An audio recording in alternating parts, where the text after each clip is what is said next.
우리 순복음의 사명은 무엇인가?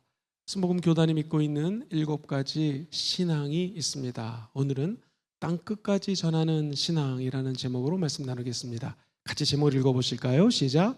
땅끝까지 전하는 신앙.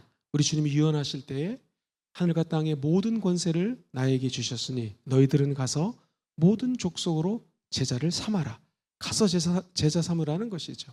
오늘 본문은 너희는 온 천하에 다니면서 만민에게 복음을 전파하라.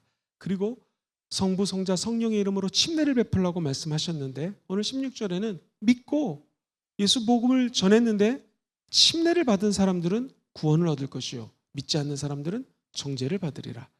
지난 주일날 침례식이 있었습니다. 침례식 끝나고 많은 성도들이 너무나 마음이 기뻤다고 얘기합니다. 왜 그럴까요? 예수와 함께 죽고 예수와 함께 사는 삶에는 남들 볼 때는 바보 같지만 거기에 즐거움이 있습니다. 예수와 함께 죽고 예수와 함께 살면 그때 성령님이 비어있는 우리에게 임재해 주십니다. 순복음의 신앙은 무엇인가? 나를 비우는 것입니다. 나를 주 앞에 내려놓는 것입니다. 내 삶의 통치권을 주 앞에 올려드리고 하나님이 나의 왕되심을 고백하는 것이 순복음의 신앙입니다. 그래서 내 생각과 마음과 감정과 내 모든 의사결정까지도 하나님이신 왕이신 그분이 결정할 수 있도록 내 삶을 내어드리는 것이 우리 예수 믿는 사람들의 참된 신앙인 줄 믿습니다. 우리가 아는 것처럼 우리 예수님이 죽고 부활하셔서 성령이 임하시고 교회가 세워졌습니다. 오늘 이 말씀 온 천하에 다니면서 만민에게 복음을 증거하라고 하는 말씀은 성령이 임하자 예수 그리스도를 믿었던 제자들이 성령의 불을 받고 하나님의 복음을 땅끝까지 이르러 증거하게 되었습니다. 오늘 교회 가운데 임재하신 성령님이 오늘 이 사명을 이루어 주시게 될 줄 믿습니다. 사도행전은 실제로 예루살렘과 사마리아를 넘어 땅끝까지 가는 성령의 행전입니다. 오늘 그 하나님께서 2000년 전에 역사하셨다면 이 순간에도 역사해 주실 것입니다. 많은 사명이 있습니다. 그중에 우리의 사명 중에 가장 하나님이 맡겨준 사명은 바로 이 전도와 선교적 사명이라는 것이죠. 여의도 순복음교회에서 있었던 일입니다. 초등학교 4학년, 5학년, 6학년 우리 아이들을 한 목사님이 단기 선교를 데리고 그것도 공산주의 나라로 간다고 결정을 했습니다. 많은 목사님들과 학부모님들 그리고 교회에서 걱정이 많았습니다. 도대체 4학년, 5학년, 6학년 우리로 치면 이 어린 아동부 학생들이 가서 무엇을 할 수 있겠으며 이 아이들이 복음을 제대로 알아서 전할 수 있을까 걱정을 했습니다. 그런데 웬일입니까? 4학년 아이들에게 금식을 시키고 기도를 시키고 애기 울어도 괜찮아요? 냅둬요. 울어도 괜찮습니다. 할렐루야. 원래 다 우리 애기 키워봤잖아요. 괜찮죠? 할렐루야. 4, 5, 6학년 아이들이 도대체 뭘 할 수 있을까라고 걱정을 했습니다. 그런데 아이들이 가가지고 복음을 증거합니다. 그리고 많은 광장 같은 데서 워십을 합니다. 예수 믿으라고 선포하면 안 되기 때문에 간접적으로 복음을 증거합니다. 웬일입니까? 그 공산주의 땅에서 예수를 외치고 워십을 하는데 애들이 눈물을 흘리고 예수 안 믿는 중국에 있는 그 사람들이 너무나 불쌍하다는 것입니다. 그리고 그 가운데 방언이 터지고 제가 깜짝 놀랐습니다. 이 말은 바로 요엘서에서 얘기했던 하나님의 말씀 마지막 때에 내가 내 영을 너희들에게 부어주리니 자녀들이 예언한다라는 것이에요. 자녀들도 성령 받아서 복음을 증거할 수 있는 하나님의 사명자가 될 수 있다는 것입니다. 순복음의 신앙과 선교 영성은 무엇인가? 한번 따라해볼까요? 좀 어려운 말입니다. 선교의 보편성. 시작. 선교의 보편성이 누구나 다 선교할 수 있다는 어린이도 어른도 그리고 할머니 할아버지도 남자도 여자도 가진 사람도 못 가진 사람도 건강한 사람도 건강하지 못한 사람도 누구나 다 성령 받으면 예수 그리스도의 증인 될 수 있다는 것입니다.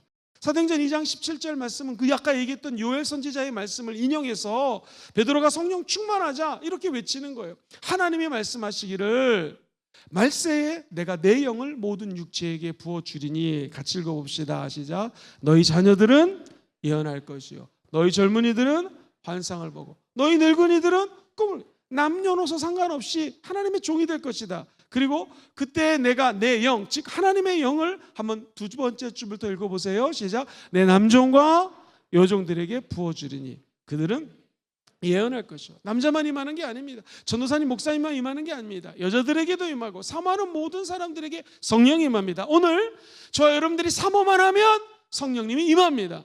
성령님은 인격적인 분이기 때문에 나 성령님 싫어요. 하나님 임할 수가 없습니다. 성령님 환영합니다. 인정합니다. 모셔드립니다. 내가 이렇게 부족하니 성령의 도우심이 없이는 내 인생을 제대로 드라이브할 수 없습니다. 그래서 내 운전대 지금까지 내가 잡았는데 이제 주님께 내 삶의 운전대를 양보합니다. 주님이 시동 걸라면 걸고 가라면 가시고 스톱하라면 스톱하고 후진하라면 후진하겠습니다 라는 마음으로 성령께 기도하면 성령님이 시동 걸어주십니다. 땅끝까지 이르러 증인될 수 있는 동력을 제공해 주신다라는 것입니다. 순복음의 선교는 특수한 사람, 돈이 많은 사람, 많이 안 사람, 학위가 있는 사람들이 선교하는 것이 아니라 따라해볼까요? 누구나 다 성령님만 사모하시면 선교의 보편성입니다. 누구나 다 성령님을 사모하면 내 힘으로 증인되는 것이 아니라 성령의 힘으로 증인된다라는 것입니다. 두 번째 순복음의 선교 핵심은요, 성령의 능력 안에서 행하는 선교. 시작. 성령의 능력 안에서 행하는 전도를 하든 선교를 하든 무엇을 하든 간에 우리의 힘으로 되는 것이 아닙니다. 일찍이 하나님의 사람들이 예언하기를 이는 힘으로도 되지 않고 능으로도 되지 않는다고 얘기합니다. 우리가 가진 힘을 생각해 보면 아직 젊다. 그 젊음도 한순간인 것을 많이 보게 됩니다. 하나님 우리의 생명 걷어가시면 젊은이들도 40대도 50대도 한참 일할 나이에 가는 것을 많이 봤습니다. 우리의 능이 있다고요? 공부를 많이 했다, 학력이 있다, 재산이 있다, 사실 많은 것 같지만 하나님 앞에 우리가 갖고 있는 지식, 재산, 이거 아무것도 아닙니다. 한순간에 주님께서 거둬가시는 건 너무나 많이 목회를 하면서 봤고요, 한순간에 주님이 부어주시는 건 너무나 많이 봤습니다. 중요한 건 우리의 힘과 능이 아닌 야훼의 영, 하나님의 영으로 된다는 것입니다. 성령 임하면 너희가 무엇을 받아요? 권능을 받는다고 그랬죠. 우리가 하는 복음 전파는 우리의 힘이 아닌 성령의 능력, 성령의 권능 받아 땅끝까지 이르러 증인되는 것입니다. 그리스도 영이신 성령 안에서 주님의 현재적인 임재를 체험할 때 그분의 증인으로 살아갈 수 있습니다. 성령님이 지금 현재 임재하는 것을 체험할 때 증인될 수 있다는 것입니다. 다시 말해서 우리가 예수를 믿고 증인된다는 것은요, 복음을 증거하는데 필수 부가결한 일입니다. 과거에 아무리 성령 충만했다고 지금 현재 성령 충만을 보장하지 않습니다. 누누이 말하지만 성령 충만은 지금 현재 이곳에서 받아야 됩니다. 목회를 하는 우리들도 제가 예전에 아무리 성령 충만했다고 그 성령 충만이 지금 제 목회에 어떤 영적인 파워를 주는 거 아닙니다. 오늘 이 시간에 제가 충만해야지 목회를 할 수가 있는 것이고요, 내가 미래에 충만할 테니까 주님 오늘 저를 좀 사용해 주세요, 그것도 먹히지 않습니다. 성령 충만은 지금 이곳에서 성령님의 임재를 사모할 때 우리에게 하나님의 능력을 부어 주신다라는 것이죠. 이 금요철화는 좀 독특합니다. 우리 교회 금요철화는 성령을 사모하는 분들이 모이기 때문에 항상 성령님의 임재가 있습니다. 성령 충만함 받으시고 땅끝까지 증인되는 저와 여러분 되시기를 주의 이름으로 축원드립니다. 우리의 선교 영성은요, 세 번째로 성령의 지속적인 임재를 믿고 증거하는 선교. 시작. 성령의 지속적인 임재를 믿고 증거하는 선교라는, 우리뿐만 아니라 성령님은 지속적으로 미래에 역사하실 것입니다. 우리의 미래를 두려워하지 않는 이유는 뭐냐면 미래를 내 힘으로 사는 게 아니라 성령의 힘으로 살 것을 믿기 때문에 두려워하지 않는 것입니다.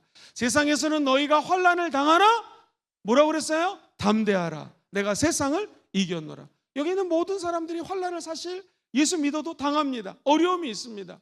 사랑하는 성도님들, 앞에 나와서 저 피아노를 보십시오. 피아노 소리는요, 저 쇠 줄이 막 당겨가지고 그 당긴 힘으로 땡 치면 아름다운 소리가 나는 것입니다. 피아노 지금 엄청 아픕니다. 줄이 당기고 있습니다. 기타요?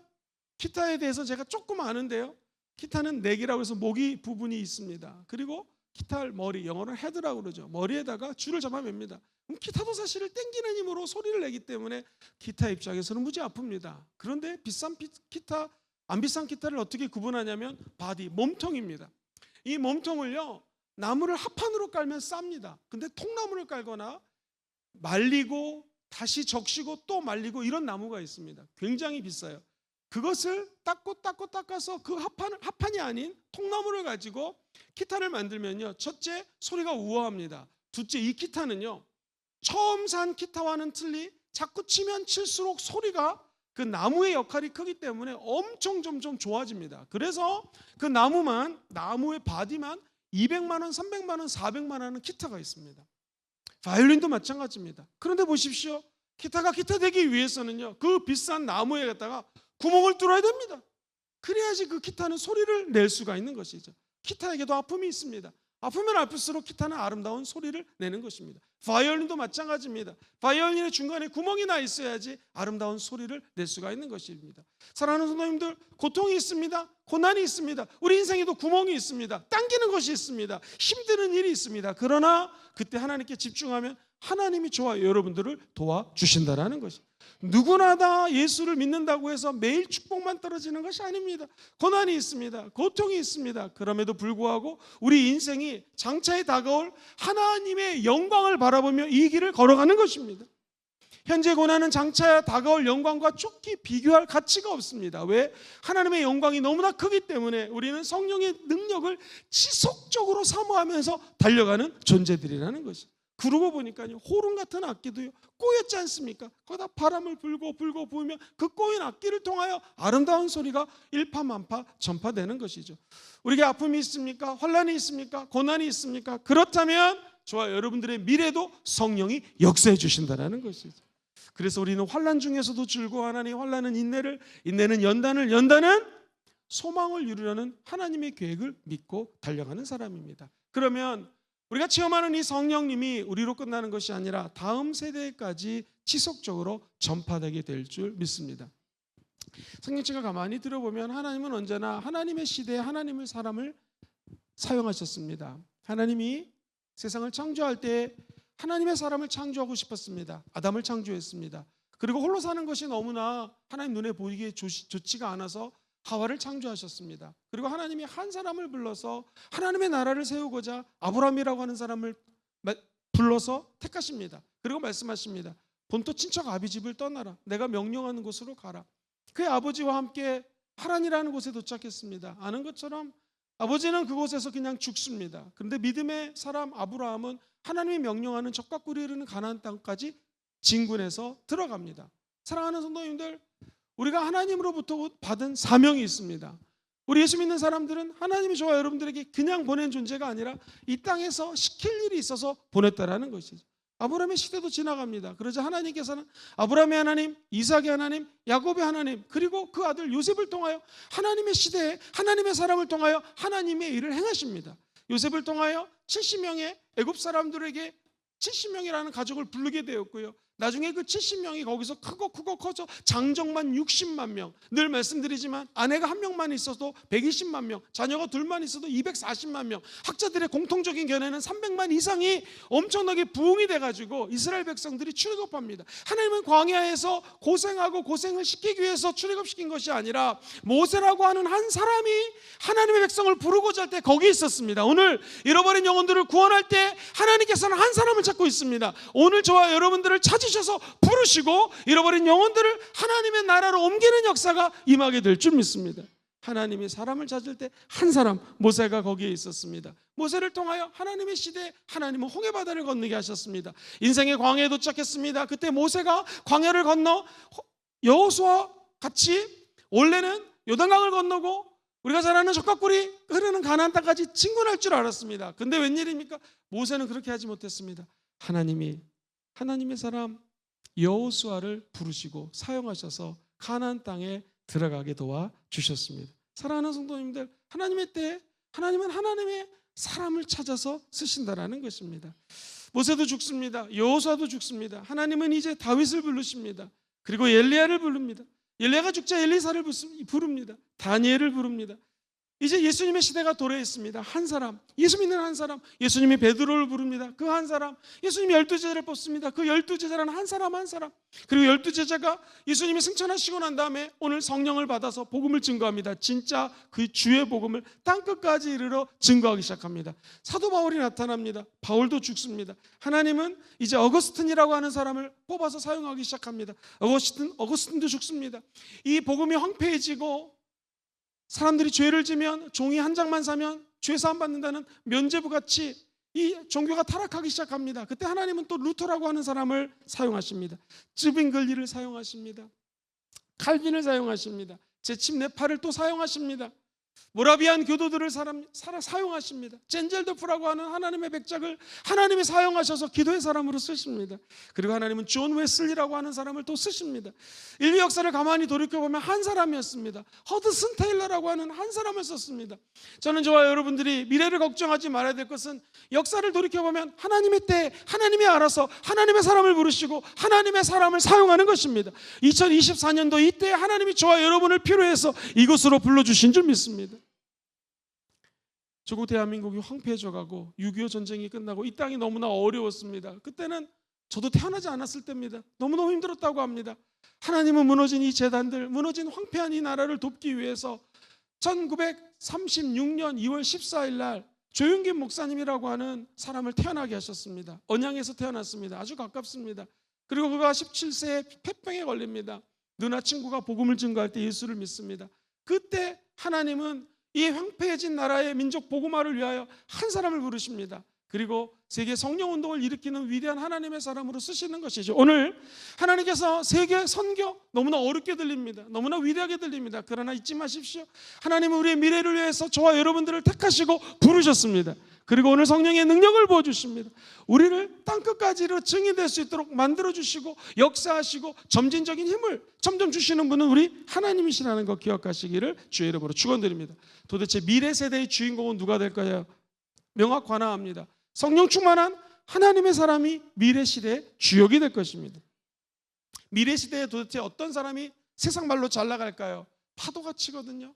그 파도를 탈 줄 아는 사람이 하나님께 쓰임받는 것입니다. 성령의 파도가 밀려옵니다. 이 성령의 파도를 성령 안에 타고 가는 사람들은 내 힘으로 가는 것이 아니라 파도 타기 할 때처럼 그 성령의 파도를 타고 가는 것입니다. 우리가 여기서 프랑스를 간다면요, 걸어가거나 헤엄쳐 가면 너무 멉니다. 비행기 타면 갈 수 있습니다. 마찬가지입니다. 세계 복음화, 전도하는 거, 선교하는 거 우리의 힘으로 할 수 없습니다. 성령 안에 올라타면 성령님이 저와 여러분들을 인도해 주는 것입니다. 여러분 그런 말 들어보셨습니까? 기는 놈 위에 걷는 놈이 있고 걷는 놈 위에 뛰는 놈이 있고 뛰는 놈 위에 나는 놈이 있고 진짜 무서운 놈은 나는 놈 위에 붙어 다니는 놈이라고 합니다. 저와 여러분들은요, 걷는 분도 아니고 뛰는 분도 아니고 저와 여러분들은 하나님께 붙어 다니는 분들입니다. 성령 안에 들어가서 성령과 함께 날아다니는 분들이 저와 여러분이라는 것이죠.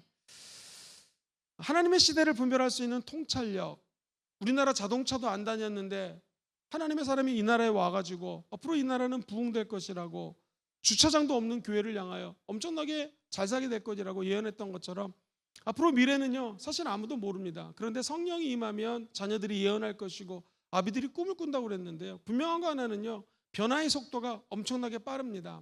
아마도 21세기를 지나서 4차 산업혁명이 일어나는데 5차, 6차, 7차, 8차를 보고 죽을 사람들이 되게 많을 거예요. 아니요, 10차, 11차, 12차 혁명까지도 일어날 수가 있습니다. 젊은 세대가요, 교회를 떠나는 이유는 뭐냐면 지루하다라는 것입니다. 재미가 없다라는 거예요. 젊은이 말로 노잼이라고 해요. 노잼. 제너레이션 갭, 세대 차이가 너무나 커집니다. 옛날에는요 농사를 지어서 먹고 살았습니다. 그러니까 할아버지의 고민이나 아버지의 고민이 똑같았습니다. 어떻게 하면 농사를 잘 지을까? 아버지의 고민이나 아들의 고민이 똑같았습니다. 어떻게 하면 우리가 잘 먹고 잘 살아서 농사를 잘 지을 수 있었을까? 근데 지금은요, 우리 아버지 때하고 저희 때는요 또 완전히 틀립니다. 제가 20살, 25세 청년들과 얘기를 한다면 이 갭이 또 너무나 큽니다. 그리고 심지어 25세의 젊은이들도 10대 청소년들과 얘기하려면 갭이 너무나 크다라는 것입니다. 도대체 우리는 어떻게 지속적인 성령 충만을 다음 세대까지 이루어질 수 있을까요? 한번 저를 따라해 보실까요? 관계 중심의 접근. 시작. 관계 중심의 접근밖에 없습니다. 미래 세대, 다음 세대, 젊은 세대는요, 다음 세대는 진정성을 되게 요구합니다. 즉 우리가 진짜로 관심을 가져주면 그것을 다음 세대들은 안다라는 것이죠. 저 여러분들이 필요한 것은요, 신뢰관계를 구축하는 것입니다. 그래서 우리 부모님들이 우리 어른 세대가 너희들을 사랑한다는 것을 보여주는 것이죠. 사랑하는 성도님들, 왜 중고등학생들, 청년들, 우리 아이들이 이렇게 예배당에 나와서 예배를 드릴까요? 그 이유는 하나님이 자기를 사랑하는 것을 알고요, 그 전에 하나님이 보이지 않으니까 수많은 교사들, 수많은 믿음의 선배들이 나를 사랑하는 걸 보고 여기에 예배당에 나오는 것입니다. 아니, 어른들도 마찬가지입니다. 초신자들이 왜 교회에 나옵니까? 우리 기존의 성도님들이 나를 사랑해 준 걸 알기 때문에 그 기쁨 때문에 나오는 것입니다. 그리고 아이들의 문화가 있습니다. 이 현대 문화, 아이들의 문화, 젊은이의 문화를 이해해 주려고 해야 된다는 것이죠. 우리 교회 나오는 청년들이나 우리 중고등부는 너무나 감사한 것입니다. 원래 다음 세대들은요, 동영상에 되게 민감해요. 그래서 지금 제 뒤에 저렇게 스크린이 하나 있습니다. 제가 맨 뒤에 앉아서 예배를 드리면 저 스크린의 끝에가 잘 보이지가 않습니다. 그리고 뒤에서도 우리 스크린이 굉장히 약해요. 우리 얼마 전에 리더십들을 모시고 용인에 있는 제1교회 탐방을 했습니다. 합동층 교회인데요. 아마 기억하실 것입니다. 스크린이요, 저희 그냥 교회 앞면만 왔습니다. 앞면만 해요. 큰 스크린, 동영상, 음향 이런 것들을 되게 중요합니다. 그래서 우리도 기도하고 꿈꾸고 있습니다. 우리 순복음 금정교회도 호산나 교회처럼 얼마 전에 우리 근처에 있는 수영로교회 가봤더니 역시 거기도 엄청나게 큰 화면으로 예배를 드리고 있더라고요. 우리가 복음이 중요합니다. 성령이 충만합니다. 능력이 중요합니다. 여러분 믿으십니까? 그것만큼 다음 세대를 위해서 음향, 조명 이런 것들도 되게 중요합니다. 왜냐하면 복음을 그들의 문화에 맞게끔 증거하기 위해서는요, 우리 어르신들이야 솔직히 이런 스크린이 적든 뭐 그냥 예배를 드릴 수 있겠죠. 화명성전은 더 마음이 아픕니다. 지금 이런 스크린이 아니라 빔 프로젝트 갖고 예배를 드리고 있습니다. 우리가 이 땅에 살면서 복음을 증거해야 될 때 많은 것이 있지만 개혁하고 변화해야 될 것들도 많다라는 것입니다. 우리 아이들은요, 참여하길 원합니다. 명령해서 하는 것이 아니라 함께 참여하고요, 어른들이 멘토링 해주는 것을 기대하고 있습니다. 그리고 포용적이고 안전한 환경을 조성해 줄 때 우리 아이들은 복음을 체험하게 된다라는 것이죠. 성령이 우리 시대로 끝나는 것이 아니라 지속적으로 역사할 거 믿으시면 아멘 해볼까요? 미래 세대까지 성령님은 책임져 주시고 은혜를 부어 주시게 될 것입니다. 순복음의 영성 세 가지였습니다. 첫 번째 한 문제를 따라해 볼까요? 선교적인 보편성, 성령의 능력 안에서 행하는 선교, 성령의 지속적인 임재. 그렇다면 우리 순복음 선교의 영성의 특성에 대해서 짧게 말씀을 드리겠습니다. 첫 번째는요, 복음 증거를 통한 예수 그리스도 재림의 준비. 시작. 복음 증거를 통한 예수 그리스도의 재림의 준비예요. 우리가 선교하는 이유는 하나님의 영이 이 땅에 임했다. 이거 일종의 종말론적인 사건입니다. 그리고 예수님은 내가 올라감을 본즉 이 땅에 다시 올 것이다. 주님이 초림하셨거든요. 그리고 승천하셨어요. 이거 올라간 거예요. 올라감을 본즉 다시 올 것이다. 이것이 재림입니다. 우리가 복음을 증거하는 이유는 주님이 다시 올 것을 믿습니다. 그래서 순복음의 영성은요, 초대교회 때처럼 그리스도의 재림을 믿고 이거를 담대히 전하는 것입니다. 같이 읽어볼까요? 시작. 순복음의 선교적 사명은 초대교회 때처럼 그리스도의 재림을 믿고 이를 담대히 전하는 것입니다. 그래서 우리 오중복음의 하나가 재림의 복음입니다. 저는 젊었을 때 재림하면 별로 듣기가 싫었습니다. 왜냐하면 앞길이 창창한데 예수님이 30살 때 오시면 어떡하지? 40살에 오시면 50살에 오시면 그게 중요한 게 아니었더라고요. 이게요, 종말론 시한부 종말론자들은요, 언제 어느 때 예수님이 올 거다라고 사는 사람들이고요, 건전한 종말론을 믿고 사는 사람들은요, 주님이 언제 올지 모른다라는 걸 믿고 준비하며 사는 삶이에요. 시작. 준비하며 사는 삶. 제가 목사 안수를 받았을 때 일이었습니다. 벌써 한 20년 전인데요. 조용기 목사님께 목사 안수를 받아서 찾아갔습니다. 그랬더니 목사님 지금도 기억을 합니다. 너희들 목사가 된 거 축하한다. 그러나 목사가 되려면 기도원을 생각해야 된다 그러시더라고요. 기도원이 뭐냐면요, 기도원의 300용사가 물을 마실 때 물을 퍼서 마시면 떨어졌습니다. 컵을 갖다 마셔도 떨어졌습니다. 기억하세요? 무릎을 꿇고 물을 퍼서 앞뒤 좌우를 살피고 전후방을 살피면서 예의주시하면서 먹는 사람들이 300용사가 되었다라는 거예요. 다 목사 안수를 받았지만 300용사가 되라는 건 뭐냐면, 저 여러분들이 주님이 언제 오실지 모르니까 예의주시해서 주님 오실 날이 얼마 안 남았다. 첫째 기근이 있고 지진이 있고 태풍이 있고 피해가 있고 싸움이 있고 지금 전쟁 엄청나지 않습니까? 태풍 얼마 전에 왔다 가셨던 오이타에 그 태풍의 눈이 관통을 했습니다. 많은 일들이 일어났죠. 주님 오실 때가 얼마 안 왔다는 것을 긴장하면서 사는 사람들에게는요, 영적 긴장감이 있어서 내 사명을 분별할 수 있는 능력이 생기더라는 것입니다. 두 번째 영성의 특징은요, 선교 영성은요, 예수 그리스도의 사랑의 실천. 시작. 예수 그리스도의 사랑의 실천이 재림을 기대하며 주님을 끝까지 사랑하는 것을 실천하는 것이죠. 사랑하는 성도님들, 땅끝까지로 증인된다는 거 사실 쉽지가 않습니다. 그런데 땅끝까지 가는 거 하나님이 왜 은혜를 주셨는지 한류 문화를 주셔가지고요. 땅끝이 이제 우리 부산에 와 있습니다. 땅끝이 이 외대에 올라와 있습니다. 무슨 말이냐면 전 세계에서 외대 학생이 7,500명인데요. 1,280명이 외국에서 온 친구들이에요. 이 친구들이 와서 한국에서 복음을 믿으면 자국에 가서 민족의 지도자, 복음의 지도자가 될 줄 믿습니다. 마치 우리나라의 수많은 사람들이 미국이나 영국이나 호주나 이런 데 가서 그들의 기독교적인 문화를 배우고 크리스찬들을 만났습니다. 예수를 믿었습니다. 그리고 우리나라에 와서 엄청난 리더십이 됐던 것처럼 이 세계까지 땅끝까지 가지 않아도 바로 이 외대에 있는 학생들이 우리의 땅끝입니다. 왜 눈에 이제 가만히 있어도요. 요즘 KTX 타고 서울에 가면은요. 웬 외국인들이 많이 타는지요. 비행기를 타면요. 한국에 외국인이 왜 이렇게 많은지요. 잠시 유학생들도 외국인이요. 이 결혼을 해가지고 한국에 시집 오신 분들이 많습니다. 저는 그분들이 땅끝이라고 믿습니다. 차례드려서 사랑해드려서 사랑을 나눠드리면 그들이 예수 믿고 자국에 가서 하나님의 위대한 하나님의 사도들 되게 될 줄 믿습니다. 사랑하는 성도님들, 이 마지막 때는요. 끊임없이 외국에서 온 손님들에게 잘해주는 사람, 사랑을 나눠주는 단체, 그런 교회들, 그런 기업들이 복을 받게 되어 있습니다. 사랑하는 성도님들, 옛날에 기업을 보면은요, good to great란 말을 많이 썼어요. 좋은 회사에서 위대한 회사로. 근데 요즘에는요, 좋은 회사, 남들이 알아주는 회사에서 위대한 회사를 넘어서 to be loved, 사랑받는 기업. 시작. 사랑받는 기업. 교회도 마찬가지입니다. 좋은 교회, 이걸로 만족하면 안 됩니다. 우리 교회는 위대한 교회가 될 것입니다. 위대한 사명, 복음 전파를 이루게 될 줄 믿습니다. 그런데 더 중요한 건 하나님으로부터 사랑받는 교회가 되어야 됩니다.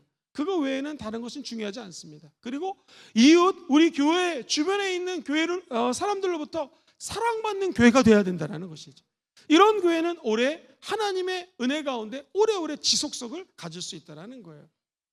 세계적인 조직 심리학 교수가 있는데 애덤 그랜트입니다. 이 세계적인 분입니다. 그분이 책을 적었는데 책 이름이 Give and Take예요.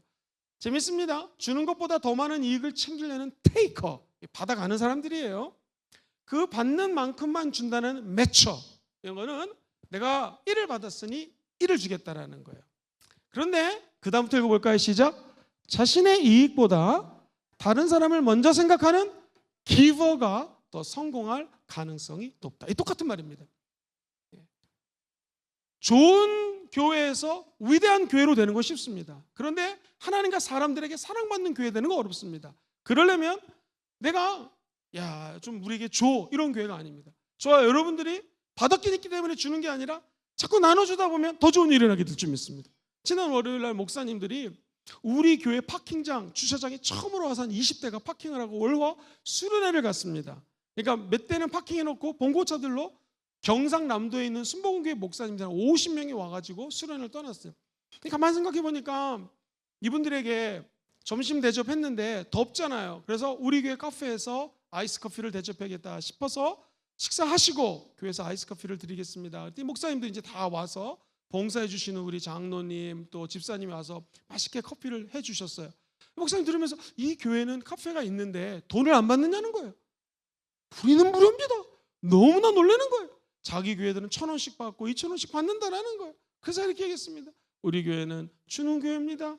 물도 공짜, 화장실도 공짜, 커피도 공짜, 누구나 공짜. 막 놀라시더라. 주는 교회가 복을 받습니다.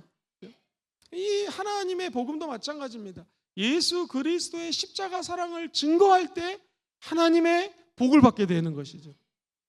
좋은 예일지 모르겠지만 세계적인 의학 회사를 뽑으려면 머크와 조지 머크라고 하는 사람이 있습니다. 위대한 기업가들인데요. 이 조지 머크 2세가 이러한 어떤 패러독스랄까요? 역설에 대해서 이렇게 한번 얘기한 적이 있어요. 같이 한번 읽어볼게요. 시작. 나는 우리 회사가 지지해온 원칙을 종합적으로 결론 짓고자 한다.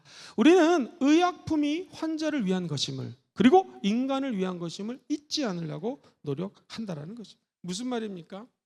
내가 이 의약품을 만들어서 돈 버는 것이 중요한 것이 아니라 돈 때문에 일을 하는 것이 아니라 사람들의 그 목숨이 중요하다. 그래서 의약품은 이익을 위한 것이 아니고 이익 자체는 부수적인 것이고 이익은 그냥 따라온다라는 거예요. 이걸 잘 명심할수록 이익은 더 커졌다라는 거예요. 우리도 마찬가지입니다. 거룩한 영적인 이익, 거룩한 영적인 자녀를 낳기 원하시면 아멘 해볼까요? 주는 거 외에는 방법이 없습니다. 나눠주는 것입니다. 그때 하나님은 누가복음 6장 38절을 이루게 될 것입니다. 시작. 주라 그리하면 너희에게 줄 것이니 곧 후이되어 누르고 흔들어 넘치도록 하여 너희에게 안겨주리라. 너희가 헤아리는 그 헤아림으로 너희도 헤아림을 도로 받을 것이라. 할렐루야. 목사님, 마지막 세 번째인데요, 이루 주다 보면은요 꼭 기억해야 될 것이 있습니다. 순복음의 신앙의 방향이 무엇이냐? 목사님 어디로 갑니까? 어떤 다이렉션으로 갑니까? 한번 따라해 볼까요? 순복음 신앙의 방향은 땅끝까지 전하는 신앙입니다. 시작. 순복음 신앙의 방향은 땅끝까지 전하는 신앙입니다. 사랑하는 우리 순복음 금종교의 모든 성도들이 땅끝까지 증인되기를 주의 이름으로 소망합니다. 우리가 갈 수 없으면 보내면 됩니다. 할렐루야. 우리 순복음 금종교회가 지금 네팔, 코스보 그리고 아프리카 탄자니아의 선교사님을 돕고 계십니다. 그 외에 인도 또 일본, 앞으로 수없이 많은 세계 선교사를 돕는 거 우리가 해야 될 일인 줄 믿습니다. 만약 우리가 가지도 않고 보내지도 않는다면 우리 부산 외대에 있는 청소년들, 청년들, 대학생들을 위해서 기도해 주시기를 주의 이름으로 축원합니다. 부산에 있는 수많은 땅끝 많이 와 있습니다. 그들을 사랑으로 돌보는 저와 여러분 되기를 예수님 이름으로 기도합니다. 여러분, 아까 기타 얘기를 좀 했는데요, 기타에 돌림 코드라는 게 있어요. 예를 들면 G 코드로 할 때요, E 마이너, A 마이너, D7 잘 알고 있는 순환 코드, 돌림 코드라고 얘기합니다. 근데 놀랍게도 이 돌림 코드로 된 노래 중에서 히트를 친 노래가 되게 많아요. 예를 들면 우리 어린아이들이 너무나 좋아했던 Let It Go, Let It Go라는 노래 아시죠? 그 노래도 돌림 코드입니다. 그리고 비틀즈가 불렀던 Let It Be, Let It Be라는 노래도 돌림 코드입니다. 그리고 혹시 아실지 모르겠지만 로이킴이라는 사람이 불렀던 봄봄봄이라는 노래를 아시나요? 백지영의 사랑 안에 노래 아시나요? 이문세의 옛사랑 모르시죠? 네버 엔딩 스토리, 이게 다 돌림 코드입니다. 이 돌림 코드는요 사람들이 따라 부르기가 쉽기 때문에 일반적으로 머니 코드라고 그래요. 머니 코드, 돈이 되는 코드라고 그래요. 예를 들면 당신은 사랑받기 위해 태어나, 이것도 돌림 코드입니다. 거룩한 중독성이 있어요. 중독성. 그래서 이거를 머니, 돈을 벌어들이는 코드라고 얘기합니다. 우리는 돈보다도 중요한 예수 십자가를 증거해야 됩니다. 우리가 믿는 복음은 오직 예수 십자가 복음입니다. 이 돌림 코드처럼 계속 얘기하고 또 얘기하고 또 얘기하는 거예요. 방법이 없습니다. 그러다가 언제 한번 사람들이 걸려들 때가 있어요. 또는 내가 지금 얘기를 했는데 성령 역사하면 언젠간 이들이 주 예수 그리스도의 복음을 듣고 돌아올 때가 있습니다. 그때는 저도 모릅니다. 여러분도 모릅니다. 우리는 그냥 돌림 노래 부르듯이 계속해서 Let it be, Let it be 뭐 이렇게 하면서 사람들에게 복음 증거하는 거에는 방법이 없다라는 것이죠. 땅끝이 어려운 게 아닙니다. 내 옆에 있는 사람에게 돌림 노래하는 거예요. 따라해볼까요? 예수님은 당신을 위해서 오셨습니다. 예수님 믿으면 구원받습니다. 예수님 때문에 천국 갑니다. 예수님 믿으면 성령이 임하십니다. 예수님 믿으면 영혼이 잘 됩니다. 예수님 믿으면 범사가 잘 됩니다. 정말 예수님 믿으면 강건해집니다. 여러분 믿으십니까? 내가 아는 복음을 증거하는 거예요. 그래서 교회는 다른 거 하나도 필요하지 없습니다. 오직 예수 복음입니다. 복음 외에는 다른 거 중요하지 않습니다. 오늘 이 복음 들고 저와 여러분들이 땅끝까지 이르러, 내가 가지 못한다면 기도로 물질로 후원해 주셔서 땅끝 신앙, 우리 신앙 되기를 주의 이름으로 간절히 축원드립니다. 말씀 같이 한번 핵심 포인트만 요약 정리하겠습니다. 땅끝까지 전하는 신앙, 첫 번째 순복음의 신앙, 이 선교 영성이 있습니다. 그것은 선교의 보편성, 누구나 다 선교할 수 있다. 두 번째, 성령의 능력 안에서 행한다. 지금 이 순간 성령 능력 받기를 주의 이름으로 축원드립니다. 세 번째, 우리의 미래는요, 시작, 성령의 지속적인 임재를 믿고 증거하는 선교입니다. 그래서 과거, 현재, 미래를 아우르는 성령의 역사를 믿고 나아갑니다. 순복음 선교의 영성의 특징이 있다면요, 첫 번째, 따라볼까요? 재림을 준비합니다. 두 번째, 예수 사랑을 나눕니다. 세 번째, 땅 끝까지 전하는 신앙. 이 믿음이 저 여러분의 믿음이 되시고 삶의 방향이 되시기를 다시 한번 주의 이름으로 축원드립니다.